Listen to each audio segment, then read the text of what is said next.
On est à entre 30 et 31 000 cas aujourd'hui, avec à peu près 988 décès. On a des cas qu'on a notifiés quasiment dans toutes les provinces, en sachant qu'il y a des provinces qui sont plus touchées les unes par rapport aux autres. Je rappelle qu'on a deux types de virus qui circulent. Le fait que les enfants soient quand même le plus touchés, et ceci suite à la contamination avec les adultes. Ce sont les enfants qui décèdent le plus. On a presque 70% de décès des enfants de moins de 5 ans.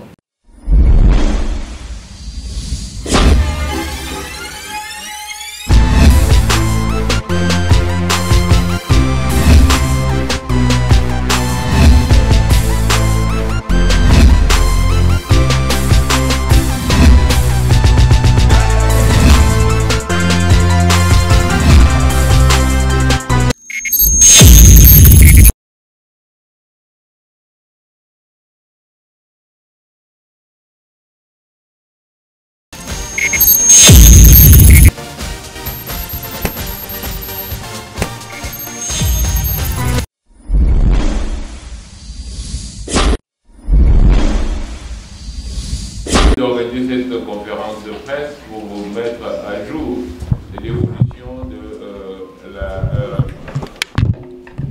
le programme et la campagne de lutte contre cette épidémie de Mpox qui malheureusement sévit dans notre pays et pour laquelle une riposte est organisée à tous les niveaux. La première des choses que je pourrais vous dire, c'est que nous suivons et nous recevons les éléments tous les jours et nous avons donc les informations quotidiennes par rapport au nombre de cas, par rapport au nombre de décès, par rapport au nombre de zones touchées et par rapport à l'évolution de la maladie. Alors, donc je vais rapidement dire qu'on est à entre 30 et 31 000 cas aujourd'hui, avec à peu près 988 décès. Ceci depuis le début de l'année 2024. On a des cas qu'on a notifiés quasiment dans toutes les provinces, en sachant qu'il y a des provinces qui sont plus touchées les unes par rapport aux autres. Deuxièmement, je rappelle qu'on a deux types de virus qui circulent. Il y a le virus de type 1, qu'on appelle clade 1A, qui est celui que nous connaissions depuis toujours, qui évoluait par épidémie dans les zones périforestières, notamment dans le nord. Et puis, il y a cette mutation avec le virus 1B, qui évolue plutôt dans la zone de l'Est. On se rend compte que le virus qui est dans la zone de l'Est, qui est plus à transmission sexuelle, a une capacité de se répandre beaucoup plus rapide, tout simplement du fait que ces symptômes sont très discrets au début, ce qui fait que les gens n'ont pas le temps nécessairement de remarquer cela avant de contaminer les autres. L'autre élément très important, c'est le fait que les enfants soient quand même le plus touchés, et ceci suite à la contamination avec les adultes. Et d'ailleurs, malheureusement encore, ce sont les enfants qui décèdent le plus. On a presque 70% de décès des enfants de moins de 5 ans. Alors ceci met la pression sur notre système parce que c'est quand même important de sauver nos enfants le plus rapidement possible. Ce qui fait qu'au-delà des gestes barrières que nous connaissons, c'est-à-dire qu'il faut se laver les mains très régulièrement, c'est-à-dire qu'il faut se désinfecter quand on peut utiliser des produits hydroalcooliques, c'est-à-dire qu'il faut éviter de contact très serré avec les personnes malades. Quand on parle de contact serré, c'est les personnes qui peuvent qui peuvent porter les mêmes habits, qui peuvent dormir dans le même lit, qui peuvent utiliser les mêmes draps. Ces personnes-là, effectivement, ils se mettent beaucoup plus à risque. Donc, ce sont des gestes qu'il faut éviter. Au-delà donc de toutes ces protections, on va dire passives, mais qui sont très importantes, il y a aussi la vaccination. Et donc aujourd'hui, cette conférence de presse, c'est pour faire suite à la réception des vaccins que vous aviez tous suivis et pour lesquels nous avions annoncé qu'on allait maintenant utiliser cette protection active, c'est-à-dire cette vaccination pour essayer de limiter la propagation du virus. Je vous rappelle donc les chiffres. Nous avons reçu 265 000 doses de vaccins de Bavaria Nordic et ces vaccins-là sont pour l'instant les seuls que nous avons reçus.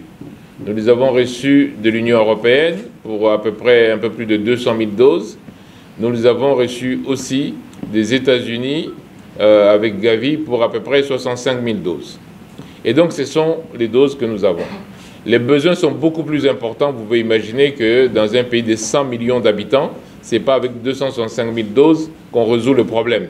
Mais c'est déjà assez pour commencer dans les zones les plus touchées à protéger la population. Nous attendons que le deuxième lot de vaccins Bavaria Nordic qui nous a été annoncé par la France de 100 000 doses arrive. Mais nous attendons plus encore les 3 millions de doses que le Japon a promis et pour lesquels effectivement nous avons déjà fini toute la procédure et c'est seulement la partie logistique maintenant pour que le vaccin soit livré. Alors, quand nous avons reçu les vaccins, immédiatement nous avons mis en place la préparation au plus près de l'exécution, ce qu'on appelle donc la micro-planification, jusqu'à ce que la personne soit vaccinée.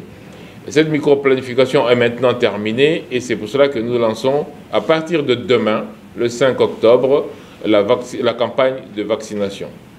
Bien sûr, nous allons lancer en tenant compte de doses dont nous disposons et en tenant compte de la stratégie que nous avons prise, c'est-à-dire de toucher d'abord les zones les plus impactées par les virus. Voilà pourquoi est-ce que cette campagne va commencer à l'Est. Nos équipes sont déjà sur place, d'autres vont encore se déplacer aujourd'hui et demain. Et donc c'est demain que la campagne de vaccination commence. Elle va être lancée à partir de Goma parce que les vaccins sont gardés, comme vous le savez, dans des frigos à moins 20 degrés. Et ensuite, ils sont amenés au lieu d'utilisation où on sait que dès qu'on ouvre nos frigos, eh ben, il faudra qu'ils tournent autour de moins 2 degrés. Et ça, donc, on va le faire. Ce qui fait que de Goma, demain, quand on lance, on amène immédiatement les doses dans le Sud Kivu parce que le Sud Kivu est la province la plus touchée. Et donc, on va essayer de vacciner d'abord, effectivement, les adultes parce que le vaccin que nous avons reçu est déjà homologué pour les adultes. Et bien sûr, il y a des recherches qui nous font penser qu'on peut l'utiliser aussi chez les enfants de moins de 17 ans. Mais pour l'instant, étant donné le nombre de doses que nous avons, nous allons commencer par les adultes. Alors, ce ne sera pas une vaccination de masse, parce que justement, on n'a que 265 000 doses.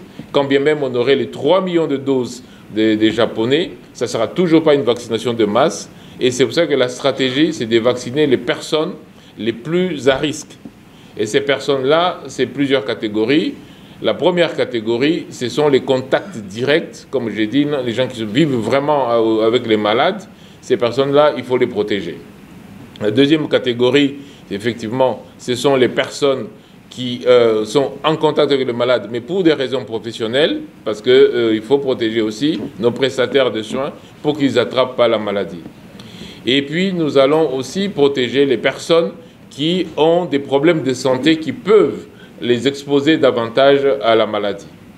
Et enfin, nous allons faire des vaccins de campagne autour des ensembles, par exemple autour des villages qui sont impactés sérieusement.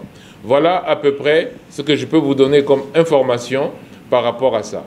Je rappelle que pour les adultes, le vaccin, en principe, devrait être donné en 2 doses. On donne une première dose et 4 semaines plus tard, on donne une deuxième dose pour les adultes. On aimerait bien déjà recevoir encore les autres pour pouvoir couvrir toutes les personnes qui ont été vaccinées. Pour les enfants, quand le vaccin sera là, c'est un vaccin à une seule dose. Donc on pourra toucher le maximum d'enfants autour des autres enfants qui sont malades ou autour des personnes malades. Et donc voilà à peu près le message de cette communication que je voulais faire ce jour. Et j'aimerais bien que pour les gens qui voudraient avoir des éclaircissements sur tel ou tel autre point, puissent poser des questions. Merci beaucoup. Merci beaucoup, Excellence. Et si le